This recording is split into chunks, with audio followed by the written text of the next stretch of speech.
La mujer es la mujer, una patria sin bandera.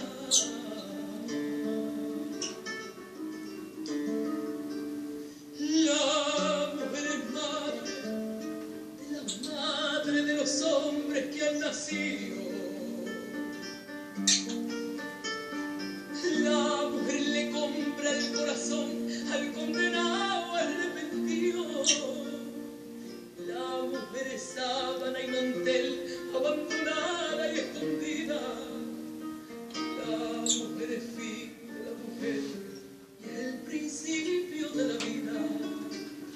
La mujer siempre estará junto al cañón para defender a las mujeres, a las mujeres.